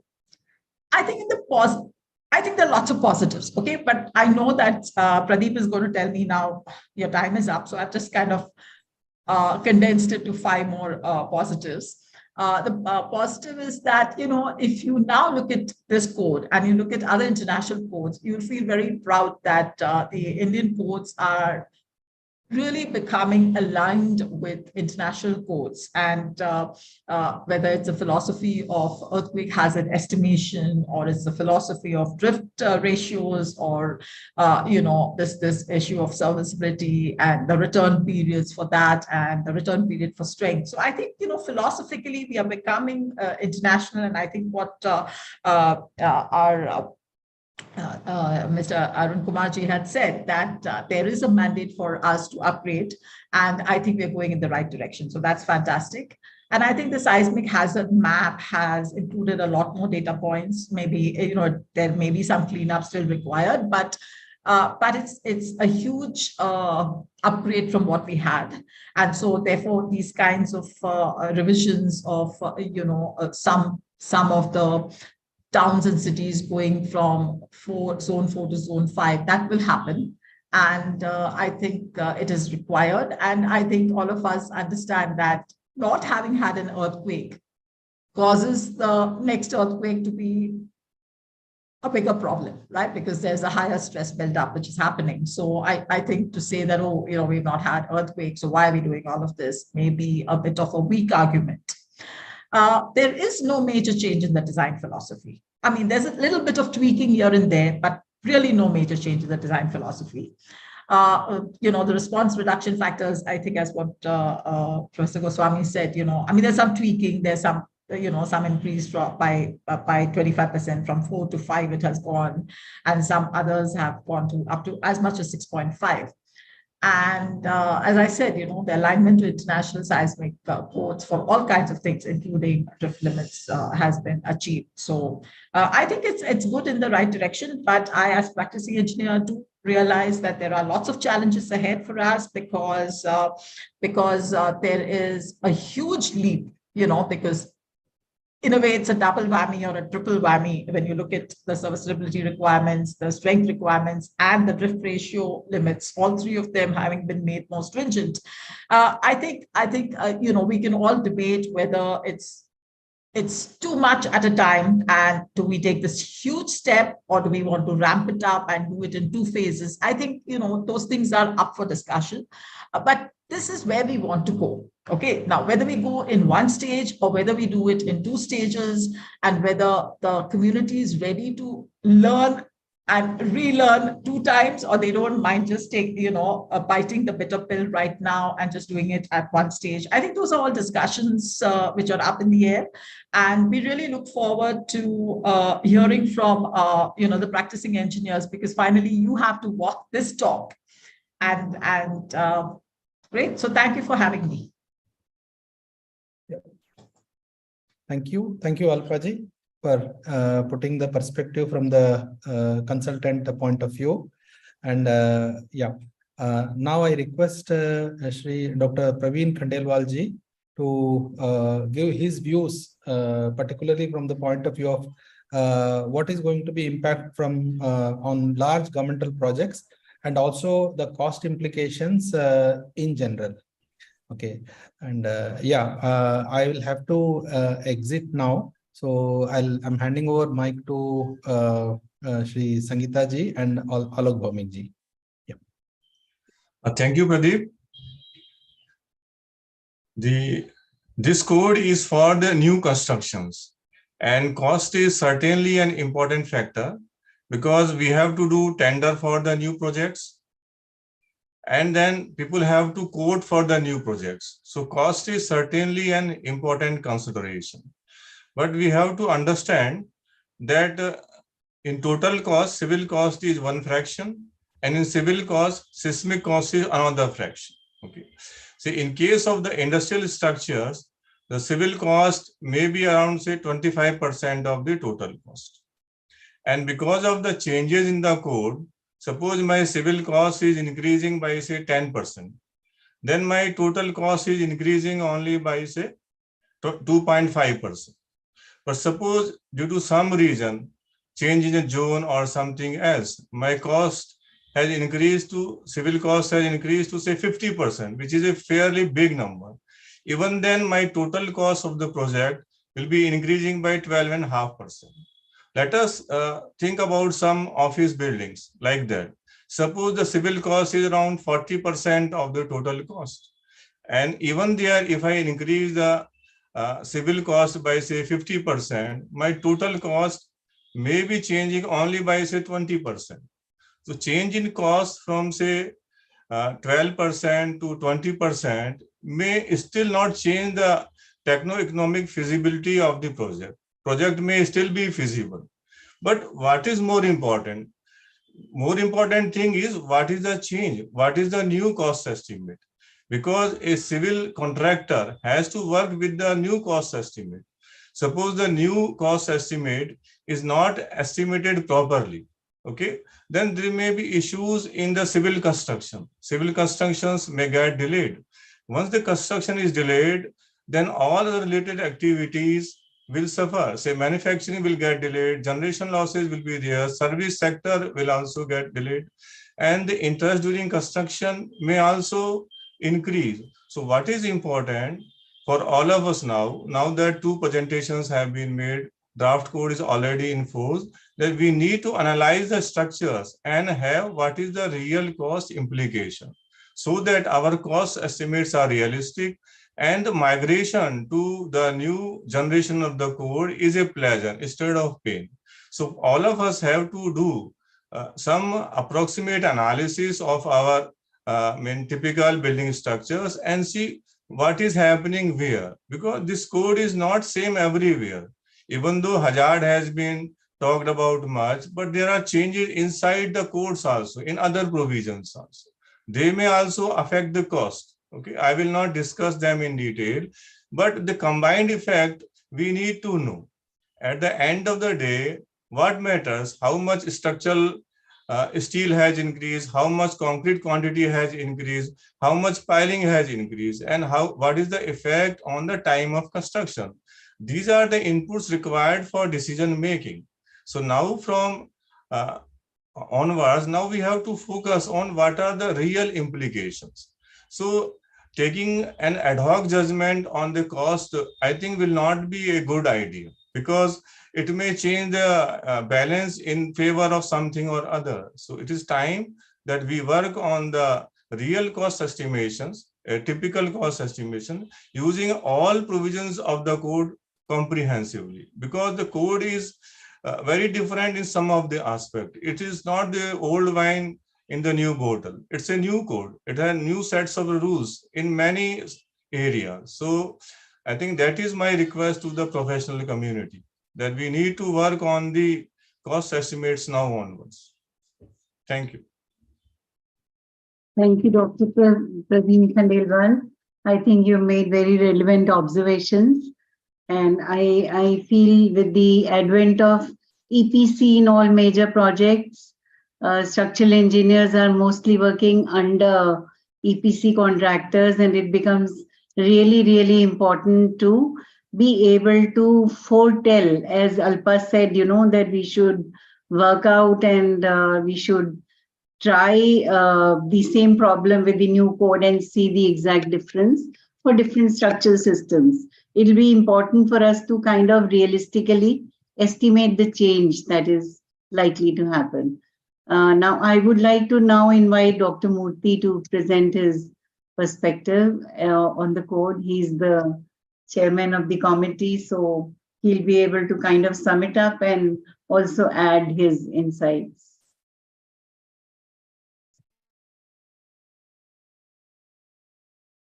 Thank you, Sangeeta ji. Everybody, namaskar. We have made a point where we are keenly looking at the inputs that are coming from our practicing engineers and also professionals who are engaged in the subject of traffic safety. In that regard, today we have brought together a discussion on buildings, earthquake resistant design buildings. We are keenly looking at the question answer session. I will sort of maybe close all the thoughts by the end of the question answer session. Sangeeta ji, if that's okay. Thank you so much. I invite all colleagues to please present their points of view without losing much time. Thank you. Sure, sir. Bhaumik, Mr. Bhaumik is here. He's a past president, Indian Association of Structural Engineers, and a very good practicing consultant himself. So I request you to please help me out with the question answers. Let's take up right from the beginning. I think we take up from the beginning. Yeah. Maybe you can group few questions which are similar, common, and skip those once it is answered. Yeah. So the first question is by Manus. Since the seismic acceleration to be considered are already differentiated for different important category of buildings, do we require a separate importance factor now? Dr. Murthy, would you like to take it? So, indeed, truly speaking, you don't need one. What happens is, even within a category of structures, if you want to really distinguish between them, then we have provided an option to do marginal increase in the force levels, but the increase should be such that you don't jump into the next return period Z values. So if you are a normal structure and you want to consider a special situation, that it is a structure in which we have additional activities going on, and so you want to make it look as if it's a higher level and differentiate it from the normal, then you can multiply by an importance factor. But you should not multiply such that a 475-year structure becomes a more than 975-year hazard, right? So Z value, let's say, is 0.5, and for the other is 0.6. So you should not multiply by more than 1.2, because if you do that, then you cross into 0.6. So truly, you don't need one, but code committees are discussing whether we need to give any small improvements or changes for structures within each. So it will be happening for buildings, bridges, water tanks, and other structures also. We hope that this will be very few of them, not too many, but in general, you won't see an importance factor coming in so regularly for all cases. Okay. The next question is load factor for earthquake is 1, but earthquake forces are generated by dead loads only. Then why factor 1.5 is used for dead load? This is from Dinesh. Dr. Rupen, would you like to take it? Yeah, see, there are two aspects. I mean, the seismic or earthquake load obviously comes from the dead load and imposed load. So that is one part of it. But for the basic design of the structure, we have been the way the dead load are specified in 875 and the way we have been doing the design, that has not changed. So unless we go back and into 875 and redefine something there, that component we haven't touched yet, but it can be looked at. But as far as the earthquake effect or load is concerned, that obviously will be taken, will depend on the dead load component, but the estimate is different. And once it is estimated, then the design process follows its own path, essentially. Okay. What is the I factor for power plant structures? Has come from Suraj Prakash.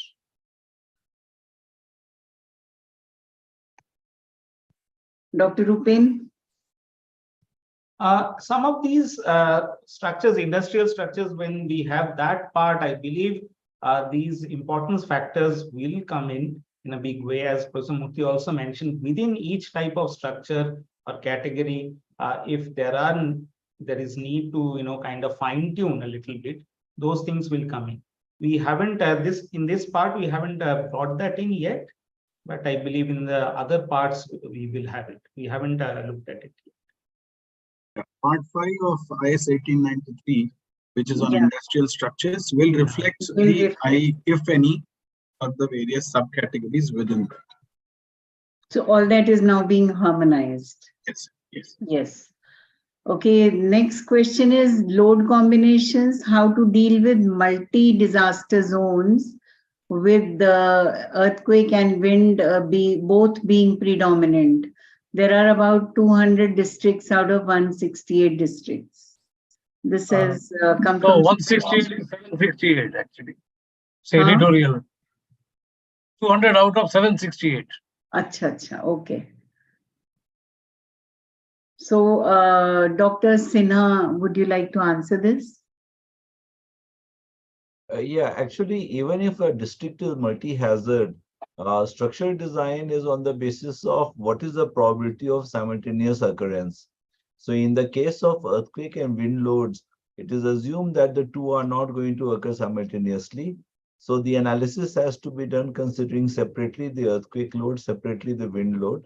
And then for each member, for each critical section, whichever gives the more governing case of design forces, that design has to be carried out. So really, and that has been the practice all along. So really, there is no change on those aspects when it comes to the revision to IS 1893.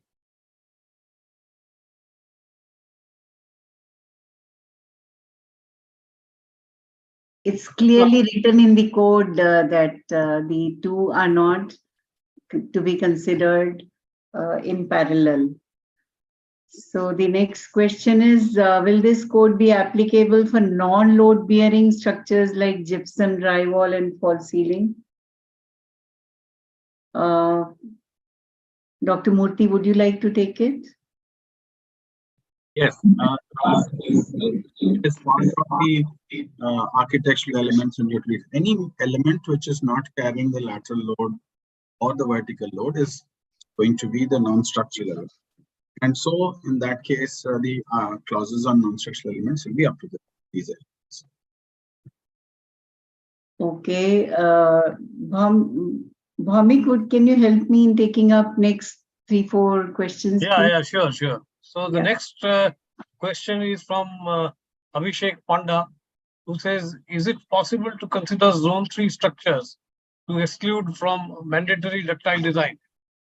I mean, considering response reduction 3 instead of 5 and designing it for non-ductile design criteria for normal buildings. The argument he gives is that because for normal structures, including ductility, especially column ductility, it is affecting the costing of normal buildings and clients are becoming unwilling to adopt. Therefore, my curiosity is whether we can design non-ductile with lower R value. Maybe Rupen, if you can. Okay. One of the key things in earthquake resistant design is to remember that this is a displacement loading. So by designing for little higher force and not providing the ductility is not going to help the structure continue to stand if the earthquake occurs. So this we have to say explicitly to ourselves a couple of times. So therefore, not doing ductile detailing is or design and detailing rather is really not a good option to adopt. If I may also just add to what Professor Sinha mentioned about wind and earthquake, there is a question also, which is if wind load governs the design, do we still need to do ductile design and detailing? I mean, if wind load, the design wind load is more than the design earthquake load, does that mean that the structure during its design life will not experience the earthquake or any earthquake? It doesn't imply that. So therefore, even in that case, seismic design and detailing is necessary. So I thought I'll just add this. Yeah, Professor Murthy, you would like to add something? Yeah, surprise earthquakes in high seismic regions are marginal surprises. Surprise earthquakes in low seismic regions are monumental differences. And hence, even though we are sitting in zone 3, our experience of Koina as well as Killari earthquakes tells us that we need to be a little careful about these events. Okay, thank you. So next question is from Mr. Hemant Vadalkar. He says structural wall density should be related to total built-up area or stress level in columns and not. So anyone willing to take this? Actually, I also feel it's indicative and it's a minimum figure. Maybe when we analyze for a given building structure, we will come up with values which may be slightly higher or may not be exactly 2% or 1.5%, maybe 2 or 2.5% or even 3%. So this is a starting point and not really, it may not actually govern, in the same fashion. Yeah. Alpha, would you like to add something?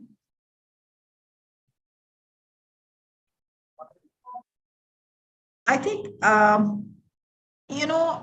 personally think, I don't know if I'm speaking in context, but as I said, I personally think that this is a beginning of a new era. I completely agree with you. And it's very easy for us to say that, the community is not ready for it. It's too big a change. But, I think we as civil engineers have been in our comfort zone for too long. And I think, we need to bite the bullet and we need to kind of say, okay, let's do it. And, if it's a requirement, if it's mandatory, if the codes prescribe it and we have to certify buildings, we must do the right thing and we must follow what are the new changes that we are going to have. If, on the other hand, we all very pragmatically believe कि नहीं होगा अभी, then I think we need to hear a louder voice from the community saying that this is too much for us to absorb in one go. And, we want it to be phased in 2 stages, stage 1 do this and stage 2 do that. And I mean, let's see what is the feedback which we get. I think we know the target. It's just the path to reach that. Do we do one giant step or do we want to do a ramping of it? I think that's the only discussion we can have, because most of the clauses, as I said, there may be a little bit of fine tuning कि बाबा हाँ आप minimum ratio के लिए natural period आपको you have to consider that also as one of the parameters. Those kinds of things. Of course, we'll this is all under review as yet. But वो छोटी-छोटी बातें हैं, but majorly I think that the code is, I mean, I think it's a very reasonably good document. And we can't, just because the community feels that it's too much, this is not a popularity game. This is to do the right thing. So as I'm saying, the only thing I can look at is that if we are not ready to do it in one giant step, we can, take 2 steps. Thank you, Alpa. I think Bhaumik also wanted to add something here. Yeah, I wanted to add, but I think I've seen Professor Rupen Goswami raising hand. So Okay. Rupen, if you want to add. Yeah, just one thing to add to what Sangeeta ji said. See, these numbers of SPDs, they are based on bare minimum calculations of total shear that would arise in certain types of buildings. So of course, it's not going to be appropriate for all types of structures, but a majority of structures would work well with these minimum walls. These are bare minimum numbers, as you also pointed out, but it is based on the calculation of the overall shear that would be generated in these walls. So there is a basis of calculation behind these numbers. And also to Rupen, if I may just jump in to add to what you're saying, if you recollect in Chile, they also had a minimum SPD that they had to have. And I think their number was very high. It was like 4% or something, right? And then what happened is they had a couple of earthquakes and nothing happened to the buildings. So then everybody said, "Arey, ye to bahut zyada conservative hai." So then they again reduced it very significantly. And then in the next earthquake, the new buildings suffered massive damage. So sometimes a country goes back and forth on these things because, in fact, sometimes when nothing gets damaged, instead of feeling happy, we kind of feel, oh, we're, over designing it. So maybe we also have to go through the process. I don't know. So I actually, Alpa, your response provoked me to ask some question. One, you mentioned that, if the community feels that it is too much in one go, whether it can be done in 2 stages and all. I was just thinking, even before you raised this issue, is that, when we bring out a new code, it happens in one stroke. That means you withdraw the previous code and you bring in the new code. Is there a possibility where we can give a transition period of, say, 1 year, where both the codes exist and allowed, and utilize this time to do a capacity building and make sure that the structural engineers at least participate in discussion like this and get a participation certificate within that 1 year as a mandatory requirement for carrying out the design? I'm just giving a wild thought. I think इस इतना लंबा discussion में नहीं जा सकते हैं. हमारे सभी questions हो जाएंगे. Alok, we'll take it one-to-one, one-on-one. Yeah, okay. But is there anyone to respond to what I mentioned? I think Professor Murthy and I just had a discussion before the panel. So maybe for a minute, if Sangeeta allows us. Yes, Professor Murthy. Yeah.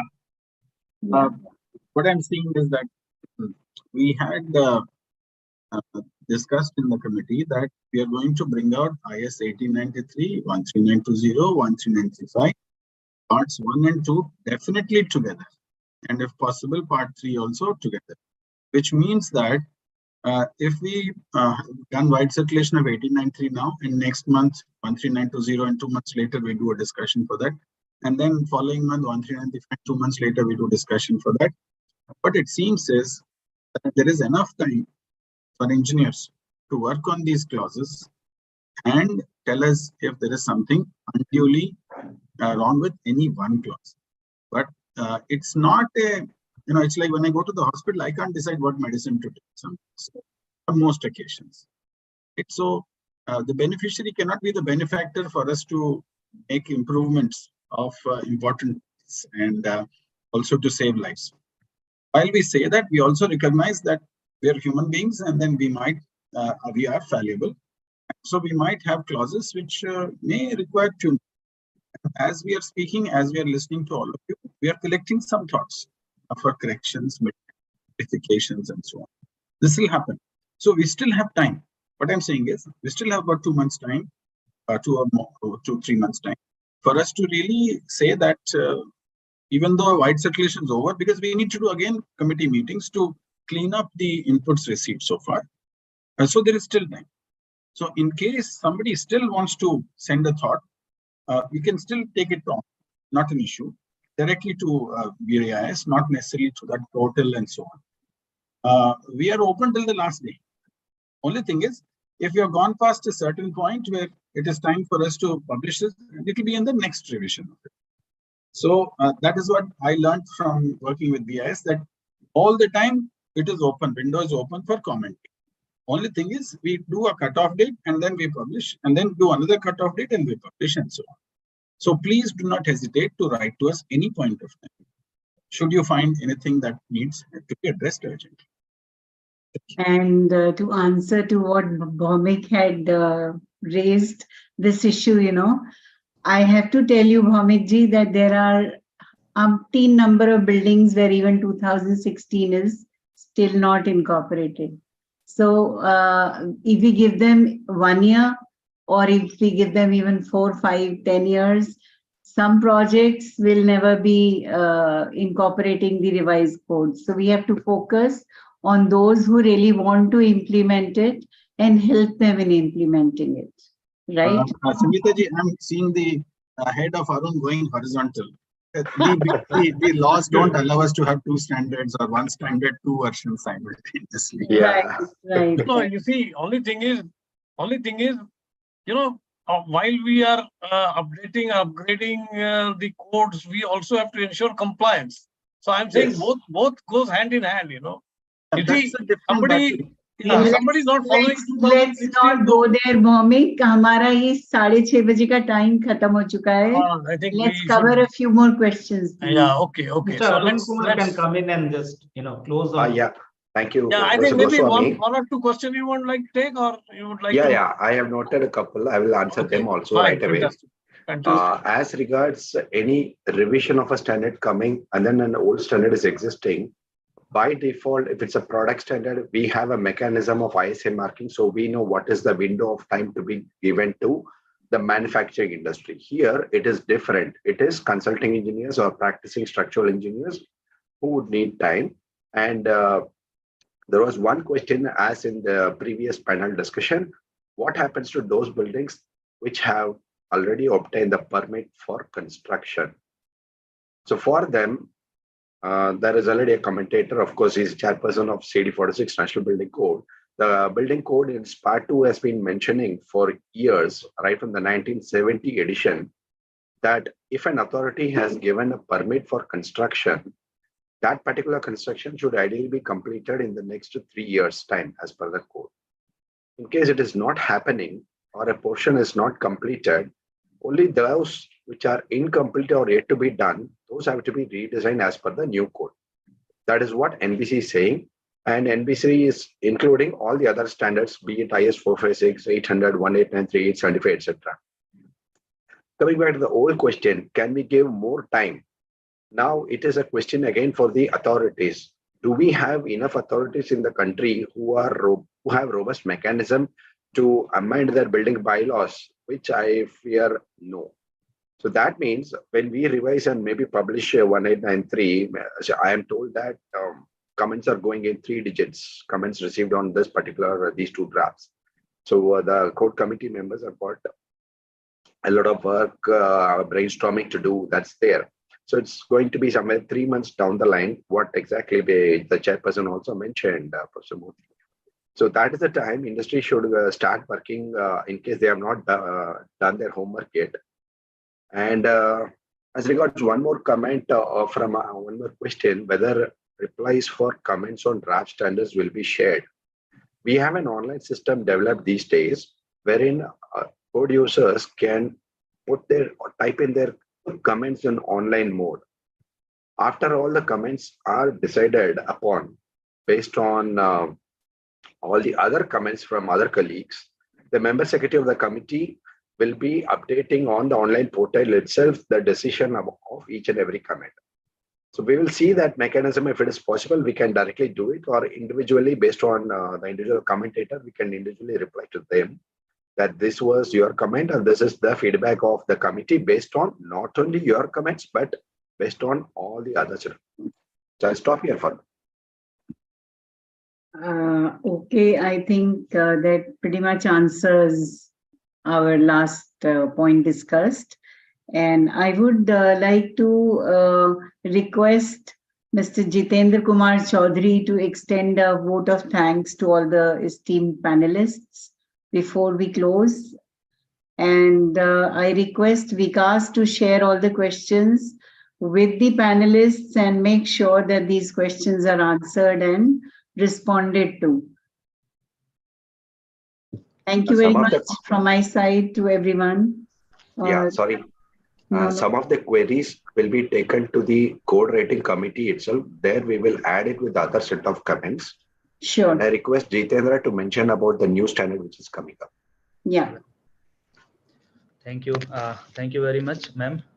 At first, I would like to thank Dr. Pradeep Kumar Ramanchalla, sir, President IAS Tructee, for organizing this insightful panel discussion. Of course, Shri Alok Bhaumik, sir, and Sangeeta madam, for being the member of this IAS Tructee and organizing this event.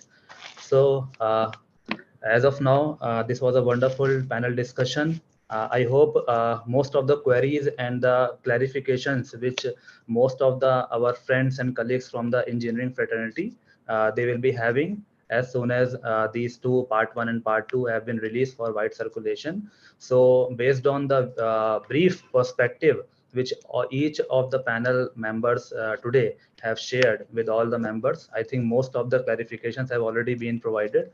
And those other queries and questions which are not resolved, they will be taken up and they will be provided separately to the individual members.